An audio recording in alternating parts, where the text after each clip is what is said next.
Programa ricardoholandini.net.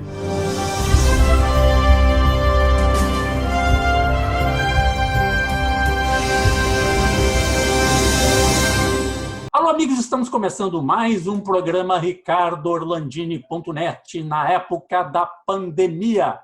Vamos conversar com não vou dizer um velho conhecido, um velho amigo, companheiro de pensamento, também pensamos muito parecidos, que é vereador, está vereador em Porto Alegre, que é o vereador Walter Nagelstein. Tudo bem, Walter? Orlandini, prazer estar contigo de novo. Há 20 anos que a gente já compartilha ideias, né?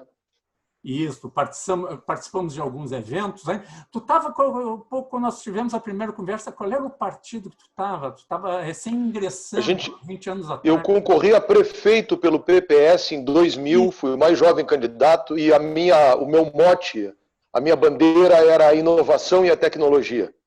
E a gente falou sobre isso, porque é também um dos grandes móveis aí do teu trabalho. Mas, eu tinha o projeto de transformar Porto Alegre na capital brasileira da alta tecnologia, que eu ainda quero fazer, se Deus me permitir. Ainda é possível se deixarem, né? Se deixarem, se não atrapalharem. Né? Mas, Walter, eu queria falar, estão se avizinhando as eleições aqui, agora, teoricamente, está definida uma data, que, sem dor, eu acho que foi uma coisa bem feita, de maneira, ok, vamos lá, vamos para novembro, a eleição, e ainda temos o plano B, que é fazer uma eleição no mês de dezembro, né? Que tem uma outra data lá que se encrespar a coisa. Mas eu queria que tu falasse um pouquinho, para quem está nos assistindo, um pouquinho da história do Walter, né? Que vem de uma família lá de Bagé, né? Um pai maravilhoso, uma grande figura pública, um homem com muita dignidade pública, que trabalhou muito tempo, foi secretário do Alceu Colares, né? O pai foi procurador-geral do município, foi chefe da Casa Civil do governo do estado, uma pessoa muito professor de direito penal, um grande advogado, um grande criminalista. O doutor Matias, né? Doutor Matias Nagelstein, querido, que vai fazer 2 anos agora, dia 16 de julho, que infelizmente nos deixou. Mas, Walter, eu queria que tu contasse um pouquinho da tua história e o que tu tem para dizer para Porto Alegre, aí, para quem está nos assistindo aí, conhecer um pouquinho mais do Walter Nagelstein. Obrigado, primeiro, mais uma vez. Eu sou filho de uma família de 5 filhos. Eu tinha 2 irmãs do primeiro casamento do meu pai, uma delas infelizmente faleceu. Tenho uma outra que mora na Austrália hoje, que é dentista. Eu sou o primogênito do segundo casamento. Tenho mais uma irmã e 2 irmãos. E eu comecei a trabalhar muito cedo, primeiro caminhando junto com o meu velho, sempre, né? E quando começa esse processo da redemocratização, eu sempre junto com ele. Depois eu começo a trabalhar aos 19 anos como estagiário. Já tinha tido algumas experiências na minha carteira de trabalho, eu tirei aos 16 anos. Mas aos 19 eu começo a trabalhar no SESI do Rio Grande do Sul como estagiário e fiquei por 10 anos na Federação das Indústrias do Rio Grande do Sul. Uma parte na Fiergs e uma parte no SESI. Lá eu fiz toda uma formação como executivo, como gerente, enfim, fui desenvolvendo essa trajetória lá dentro. Ocupei várias funções, até o cargo de chefe de gabinete da presidência da Fiergs, que é ainda hoje a maior entidade representativa empresarial aqui do Rio Grande do Sul. Participei da saída da Fiergs ali da Leonardo Truda, lá para o final da Assis Brasil, para aquele prédio, desde a primeira ocupação daquele prédio, e fiquei lá durante 10 anos. Me desvinculo da Fiergs em 1999 e fico mais algum tempo como consultor jurídico da Federação das Indústrias, no meu escritório de advocacia junto com o meu velho. Depois de passado um tempo, o governador Rigoto me convida para ser, convida o doutor Dagoberto Lima Godoy, que tinha sido presidente da Fiergs e de quem com quem eu tinha trabalhado muito tempo, para ser diretor-presidente da Caixa RS, agência de fomento, que é um banco de fomento, hoje o Badesul. E o doutor Dagoberto assumiu lá. E o doutor Dagoberto me convida para compor o seu staff para ser diretor de fomento da Caixa Estadual. E eu vou para lá com 34 anos e tenho mais essa experiência. Então, eu tinha tido 10 anos no sistema empresarial, industrial, com a minha formação como executivo. Nesse período, me formei advogado, morei 1 ano no exterior, fiquei 6 meses na Inglaterra, 6 meses na França, passo esse período no banco e acabo me elegendo vereador o primeiro mandato, com 38 anos. Eu já tinha concorrido antes disso, né? Me lancei a prefeito pelo PPS em 2000, foi ali o início da minha trajetória política. E aí depois, em 2004, eu acabei sendo candidato a vice-prefeito com Mendes Ribeiro, já no MDB, não logramos êxito, e em 2008 eu me elejo vereador para o primeiro mandato, e o prefeito Fogaça, então, na sua reeleição, me convida para ser o seu líder do governo. Então, eu fui o líder do prefeito José Fogaça, fizemos a revisão do plano diretor, era algo que não se conseguia fazer, tinha muita dificuldade de fazer, eu consegui consertar toda a base para isso, conseguimos votar mais de 80 projetos importantes para a cidade naquele período, e o Fogaça acaba saindo, e o Fortunati me convida para ser seu secretário de Indústria e Comércio, Produção, Indústria e Comércio. Secretaria antiga SMIC, que é a Agricultura, Indústria e Comércio da cidade. Eu fui por 2 anos secretário de Indústria e Comércio até o final do governo, daquele primeiro governo do prefeito José Fortunati. Volto para a Câmara, me reelejo vereador, o mais votado da bancada do MDB, fico mais 2 anos na Câmara e sou convidado novamente para ocupar uma outra secretaria, que para mim foi uma experiência também muito importante, que foi a Secretaria de Urbanismo, que é a antiga Secretaria de Planejamento da cidade, que sempre foi uma secretaria também importante, que tem a ver com uma das matrizes econômicas mais importantes de Porto Alegre, que é a construção civil, e que me ajudou a ter uma visão mais ampla e mais completa da cidade.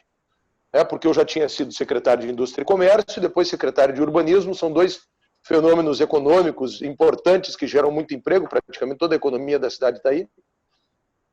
E a visão do planejamento urbano, que eu acho que é algo fundamental e que Porto Alegre deve muito para ela própria, Orlandino. É uma cidade que, diferentemente, eu pude conhecer depois o Arroba 22 em Barcelona, eu pude conhecer o MoMA em Washington, que é uma experiência de planejamento urbano e revitalização urbana. Em São Paulo, o projeto da Ponte Estaiada, que é a operação urbana da Ponte Estaiada, e alguns outros projetos de revitalização urbana, e Porto Alegre, entre outras coisas, dorme no ponto nisso também. Não tem conseguido. Eu deixei pronto lá na Secretaria do Urbanismo um projeto de revitalização do 4º Distrito, fiz junto com a NTU, que é o Instituto de Arquitetura da URGS, e eu gostaria que o prefeito Marquesan tivesse mandado isso para a Câmara de Vereadores logo no início do seu mandato. Ele nunca conseguiu ter essa visão, e eu acho que Porto Alegre perdeu 4 anos com relação a isso. Saio da Secretaria do Urbanismo, retorno para a Câmara e me reelejo pela 3ª vez. Novamente, o vereador mais votado do MDB do Rio Grande do Sul. E fiquei 1 ano como vice-presidente na Câmara e no 2º ano, em 2018, fui o presidente do Legislativo. Foi um ano muito importante, a gente conseguiu quebrar vários paradigmas, fizemos uma economia recorde de recursos. Eu, entre outras coisas, por exemplo, doei a metade da frota de carros para a Guarda Municipal, implantamos lá o processo eletrônico, dei transparência total e implantei o papel zero, acabamos com o papel impresso dentro da Câmara para fazer tudo o processo eletrônico. Conseguimos concluir uma usina de energia solar, que é a maior usina de energia limpa no prédio público no Brasil. Conseguimos fazer muitos projetos, como Câmara na Rua, dar uma dimensão para a Câmara, um seminário internacional de segurança pública, investimos inclusive em cultura, fizemos muitas votações naquele ano, enfim, consegui, embora um cenário bastante difícil politicamente falando, porque as relações com o prefeito Marquesan não têm sido fáceis ao longo desse tempo, mas graças a Deus, eu acho que também em parte graças à minha própria experiência política, a gente conseguiu ter uma relação respeitosa naquele ano de 2018 e concluir uma grande gestão à frente da Câmara, que eu tenho muito orgulho de trazer isso na minha experiência pessoal também. Então eu trago uma raiz muito, graças a Deus, hoje muito profunda na história da cidade, mas marcada por uma política que eu considero moderna, porque eu tenho uma formação executiva na iniciativa privada. Eu já empreendi o meu próprio negócio, eu sei o custo de tirar uma nota, eu sei o valor do empreendedorismo, eu conheço as ferramentas de gestão da iniciativa privada, eu sou um avaliador da qualidade, ou seja, eu vivi e vivo os 2 lados do balcão, Eu acredito que a cidade precisa, Porto Alegre, encontrar um novo caminho de desenvolvimento e de prosperidade, e acho que precisa se rearranjar dentro da própria estrutura pública também hoje, que é desmotivada em grande parte com um pensamento ideológico ao qual eu e tu nos opomos diametralmente, né? Um pensamento de esquerda. Eu acho que é preciso meritocracia, é preciso valorizar o servidor público, sim, mas mediante o atingimento de metas, mediante a consciência que o próprio servidor tem que ter, que ele está ali para servir à sociedade, a quem paga impostos, que a estrutura pública tem que ser mais leve, tem que ser mais ágil, tem que ser mais rápida, e que a prefeitura tem que ser um grande agente indutor de negócios, facilitador. Hoje a prefeitura não é uma coisa nem outra. Ela é uma estrutura grande, com 30 mil servidores, a metade aposentados, que custa muito caro para o município, um valor de R$1 bilhão só de aposentadoria, o Fundo de Previdência Municipal consome por ano. 235 milhões de reais é o valor da folha mensal de Porto Alegre.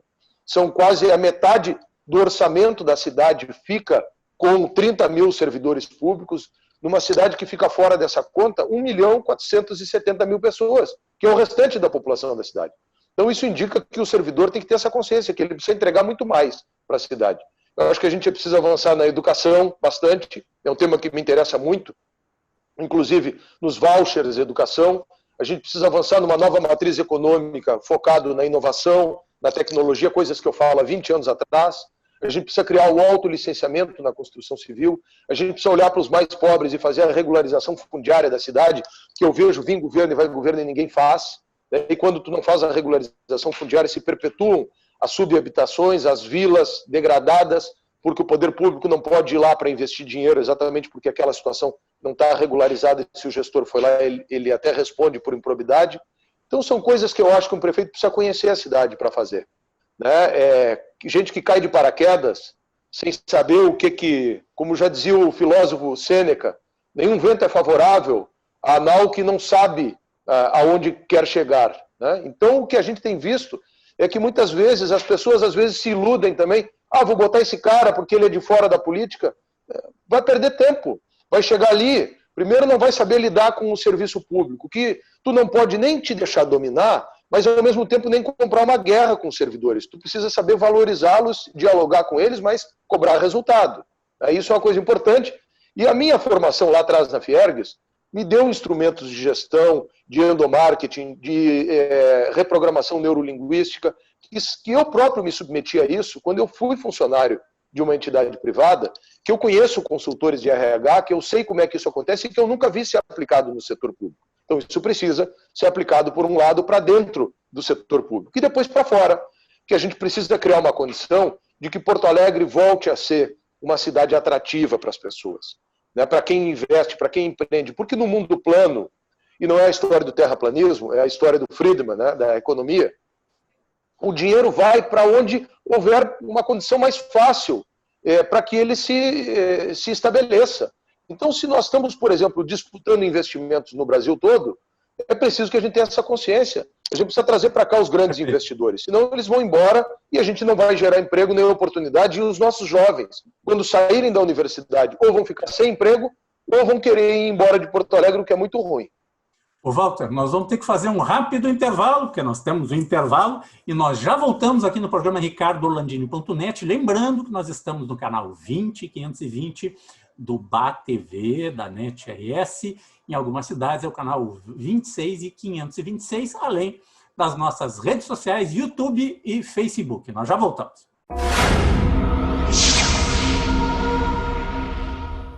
Auto Center Pedroso, uma oficina completa para cuidar do seu carro. Manutenção corretiva e preventiva para veículos e utilitários de todas as marcas nacionais e importados. Com profissionais qualificados, equipamentos atualizados e atendimento personalizado. Faça uma revisão completa, comprove a eficiência e a qualidade dos nossos serviços. Auto Center Pedroso, tradição, confiança e proteção você encontra aqui. Estamos de volta com o programa ricardolandini.net, conversando com o vereador de Porto Alegre, Walter Nagelstein. Ô Walter, eu vou te dar uma bola nas costas aí. a gente ia falar do município, mas tu tocasse num assunto que a gente está buscando investimentos. Pô, recentemente, o governo do Estado não tem desculpa, não tem perdão. Perdemos a Mercado Livre. Outra forte. Nós perdemos outra forte. Guardadas as proporções, perdemos porque não se dá atenção devida. O empresário tem um tempo para fazer negócio. Tu sabe disso? Sim. E ele não pode esperar. Porto Alegre, olha aqui, tem municípios em Santa Catarina, tá? O estado de Santa Catarina, tu abre um negócio em 30 dias, e aqui leva 2 anos.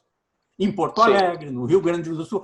Não, nós estamos muito bem, nós não precisamos de dinheiro. Nós não precisamos de empresas do Brasil, nós não precisamos de emprego, nós não precisamos nada disso. Tá? Deixa lá em Santa Catarina o Mercado Livre. Tá? E isso aí não tem explicação que se dê. Eu tenho visto a indignação dos deputados estaduais, tá, nos últimos dias com relação ao tratamento que foi dado ao Mercado Livre. Tá? Como é que tu vê essas questões e como agilizar? Porque emprego é emprego. E numa época, nós vamos sair dessa pandemia, nós temos que gerar emprego de novo. E tem que pagar esses prejuízos e tentar salvar o que vai sobrar de empresário, porque está todo mundo quebrando. Vou contar uma história que poucas pessoas sabem. Eu era chefe de gabinete da presidência da Federação das Indústrias, era uma terça-feira à noite. Terça-feira é o dia da reunião de diretoria da federação. Era mais ou menos umas 8 horas da noite, eu ficava com o telefone do presidente, ele presidia a sessão.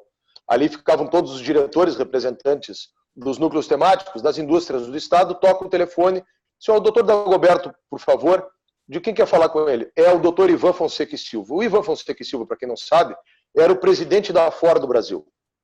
Isto era março.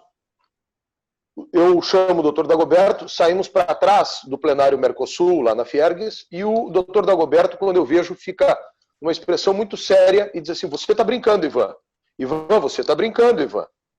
E eu senti que a coisa era grave. Quando ele desliga o telefone, ele me alcança de volta e diz assim, Walter, acabamos de perder a Ford. Então, eu sou testemunha dessa história. Na semana seguinte, ele fez uma carta ao governador Olívio Dutra e me encarregou de levar ao Palácio Piratini. Essa carta dizia, em síntese, o seguinte, que a Federação das Indústrias era a entidade representativa da indústria do Rio Grande do Sul, que congregava 109 sindicatos patronais industriais, e que a vinda de uma montadora para cá não era o interesse de um ou de outro, era da formação de uma cadeia produtiva no Estado, que tinha impactos nos mais diferentes setores, na metalurgia, na indústria da borracha, na indústria do couro, no polo metal mecânico de Caxias do Sul, na Pirelli, que está indo embora agora daqui também, em tudo isso. Né? E aí ele dizia o seguinte, por favor, governador, reabra a conversa. Eu fui até o Palácio Piratini, fui recebido por um cidadão que já é falecido, que era o chefe de gabinete do governador, um pseudo-revolucionário, tinha morado em Cuba, que era um cidadão que se chamava Laerte Meliga. Ele abriu a carta, leu o primeiro parágrafo e não quis continuar lendo, me dobrou a carta de volta e me devolveu. Eu digo o seguinte, esse assunto não é para ser tratado aqui, o senhor trate com o secretário Zeca Moraes. Não, mas eu estou trazendo para o governador, é uma correspondência do presidente da Federação das Indústrias, ele está falando em nome dos 109 sindicatos industriais do Estado. Eu já lhe disse, não é aqui, o senhor tem que levar para o secretário Zeca Moraes, muito obrigado e até logo. Orlandini, eu saí do gabinete meio tonto. Eu desci as escadas do Palácio Piratini, quando eu cheguei lá embaixo, eu me percebi que eu não tinha pego o carimbo do recibo na cópia, de tão desnorteado que eu fiquei. Voltei lá, peguei o carimbo. Então eu sou o testemunho de que eles entraram no governo do Estado com aquela visão do conflito de classes e de que a indústria automobilística representava o tubarão do grande capitalismo internacional, a Ford, então, mais ainda, e que era preciso mandar embora. A Ford era 2 vezes a GM. Eu falo isso para dizer o seguinte, essa cultura que tu está falando, a gente precisa espanar ela do Rio Grande do Sul. E os jovens, e eu faço um apelo aqui que nos ouçam, porque vai faltar emprego. Mesmo o cara mais descolado, que é publicitário, que acha que é bacana muitas coisas da esquerda, e que eu acho que tem pautas da esquerda que também são importantes, ele tem que se aperceber que a economia é um sistema de vasos comunicantes, que o Mercado Livre vindo para cá, que a Pirelli estando aqui, que se a Ford estivesse aqui, a economia do Estado estava funcionando muito melhor, assim como por exemplo, os lockdowns nessa pandemia. Nós vamos ver uma crise sem precedentes. Então, e o que eu vejo, por outro lado, paralelamente a isso, da minha experiência no poder público de secretário, é que, às vezes, o secretário de Indústria e Comércio quer fazer algumas coisas e há uma tecnocracia na fazenda, que normalmente são os que ganham maiores salários e que tem essa visão meramente arrecadatória. Uma visão que quer simplesmente recolher, não olhando o outro lado, que o Roberto Campos falava, que é a função ecológica do Estado, a função de criar condições e um meio ambiente adequado para que a economia possa se desenvolver e, em última análise, o Estado possa arrecadar impostos. O que adianta tu querer cobrar 18% de impostos da Mercado Livre, quando, na verdade, nós mandamos ela embora? Ou seja, não ficamos com nada aqui, nem com os empregos, nem com a obra, nem com o IPTU, nem com o ISS, com absolutamente nada. Né? O diferimento tarifário, as pessoas estão indo a Florianópolis para emplacar um carro. O carro é mais barato, tudo é mais barato. Né? Essa história se chama os diferenciais competitivos e os diferenciais comparativos. E parece que os técnicos, está falando alguém que tem essa experiência do lado do poder público, eu dizia isso para os meus arquitetos na Secretaria do Urbanismo, quando eles criavam problemas e mais problemas para quem empreende na cidade, eu digo, gente, vocês estão espantando, vocês estão matando a galinha dos ovos de ouro. Porque ao invés de vocês estenderem um tapete vermelho e trazerem investimentos para cá, vocês estão mandando embora e vai chegar o dia que vai faltar dinheiro para pagar o salário de vocês. E está aí essa realidade. Então, isso é uma guerra cultural também que nós vivenciamos. E eu já estive no Vale do Silício, eu luto por essas questões do desenvolvimento econômico e acho que há esse esquerdismo aqui no Rio Grande do Sul, que às vezes as pessoas falam, mas tu não tem que politizar esse tema, não tem que ideologizar. Lê do engano. A ideologia é o alicerce sobre o qual se edifica o prédio que se chama sociedade. E quando nós criamos, a partir desse alicerce, uma mentalidade anti-empreendedora, anti-empresa, anti-capital, nós estamos criando um Estado que vai nos levar a Cuba. Não no modelo comunista de Cuba, mas no modelo da degradação econômica, urbana, como já está acontecendo em Porto Alegre. Porto Alegre é uma cidade que perdeu as suas grandes empresas. Se tu for olhar, a Taurus foi embora, a SLC foi embora, a direção da RBS foi embora, a Gerdau foi para São Paulo, o Polo Petroquímico, que era um grande mecenas aqui, foi embora, todo mundo foi indo embora. Aquela de elevadores ali de Guaíba, a Tyson, queria se instalar aqui, foi embora. Eu tentei trazer para Porto Alegre lá o CD dessa empresa de comida ali do restaurante, que é daqui do Rio Grande do Sul, como é o nome? Tem a Petisqueira. Ele foi lá na Secretaria do Urbanismo e disse assim, secretário, quero botar o meu CD aqui, lá no final da Ipiranga. Eu não consegui vencer as burocracias da Secretaria do Meio Ambiente de Porto Alegre e ele acabou instalando o CD dele em Gravataí. A prefeitura deu a área e deu a licença. A Multiplan fez um shopping em Canoas, em 58 dias licenciou um shopping. E as coisas em Porto Alegre levam 2 anos, na melhor das hipóteses, se não muito mais do que isso. Então, quem investe em Porto Alegre é um resistente ou é um teimoso. E nós precisamos mudar isso, Orlandino. Agora, tem que saber fazer o que eu chamo de acupuntura urbana. Tem que tocar nos botões corretos. E tem que fazer um trabalho cultural dentro do serviço público. Porque eu espero que a dor que grande parte dos servidores públicos do Rio Grande do Sul estão vivendo ensine a gemer, ensine a mudar. Porque grande parte, volto a dizer, do que nós estamos vivendo é exatamente por essa cultura que enxerga na iniciativa privada um inimigo e não um parceiro, um aliado ou a verdadeira galinha dos ovos de ouro que de fato ela é. Ô Walter, estamos já chegando no final, aí temos 2 minutos e meio. Eu queria que tu objetivamente falasse a preocupação que todos têm hoje no momento. Tá? Porto Alegre, bandeira vermelha, a situação que a gente está, pode piorar, não pode piorar, né? Mas assim, a economia já está afetada, os empregos já estão afetados, as pessoas já estão afetadas. Tá? O que a gente pode fazer para mudar um pouco isso aí? Em primeiro lugar, nós temos que mudar quem nos governa, me perdoem dizer isso, porque é uma sucessão de erros desde março. E acho que se criou a história do medo para a exploração política também. Porque parece que tem pessoas que são capturadas pelaquela síndrome de Estocolmo e estão de joelhos agradecendo ao prefeito ou ao governador porque estão salvando as vidas delas. Eu até acho que o governador tem sido diferente do prefeito porque pelo menos criou uma metodologia. Em Porto Alegre não há metodologia. Né? Porque, vejam o seguinte, ônibus tiraram quantidade significativa, acumularam as pessoas dentro do ônibus. O método para academia era pessoa por metro quadrado. O método para restaurante era pessoa por metro quadrado. O método para o comércio era faturamento. Não existe isso. Então não tem método nenhum. Eu acho que desde março, o prefeito que eu gostaria que fizesse, o que eu gostaria que o prefeito fizesse, era em março, quando nos disseram que tinha que achatar a curva de contágio, ter preparado a estrutura hospitalar. Hoje nós temos, em início de julho, 145 leitos de UTIs ocupados em Porto Alegre e em bandeira vermelha. Nós devíamos ter no mínimo 240 leitos de UTI, era muito possível, inclusive recursos para fazer isso. Nós tínhamos que ter testagem em massa, que Israel fez, por exemplo, a testagem e o rastreamento, e a China fez. E hoje, em julho, ainda nós não estamos fazendo nem testagem em massa, nem rastreamento. Então, eu acho que erramos muito nessa questão. Deus nos permita superar essa pandemia. Eu acho que, infelizmente, até o momento que vier uma vacina, nós vamos sofrer, mas nós tínhamos que ter estrutura hospitalar. E acho que, para o futuro, passada essa questão, Orlandini, Porto Alegre tem uma janela de oportunidade. Nós temos que colocar Porto Alegre naquilo que, historicamente, ela sempre foi. Uma das principais capitais do Brasil. Porto Alegre precisa se reencontrar.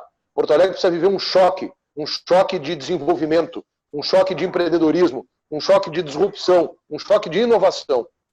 Mas volto a dizer, para que isso aconteça, é preciso alguém que tenha experiência política e a experiência administrativa. Nesse sentido, eu humildemente tenho me apresentado como pré-candidato. Não posso dizer que sou candidato, a legislação não permite, como pré-candidato, mas com essa minha trajetória, com isso que eu trago na minha bagagem, para querer fazer com todo mundo, com os jovens, com a educação, com as crianças, que é um foco do meu trabalho, né, que é o futuro, com o planejamento familiar, essa grande transformação que eu acho que Porto Alegre precisa. Dar liberdade para quem quer empreender e fazer com que o serviço público funcione de forma azeitada e seja um indutor do desenvolvimento. Obrigado pelo espaço que tu está me dando aqui. Sempre bom falar contigo de novo.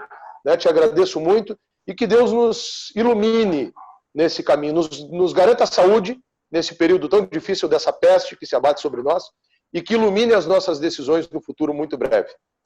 Obrigado, Walter, mais uma vez participando aqui do nosso programa. Já há alguns anos aí fizemos sempre um bate-papo com Walter Nagelsmann, que é uma cabeça iluminada na classe política, um jovem político que quer fazer alguma coisa, né, Walter? Procura fazer alguma coisa, fazer a diferença.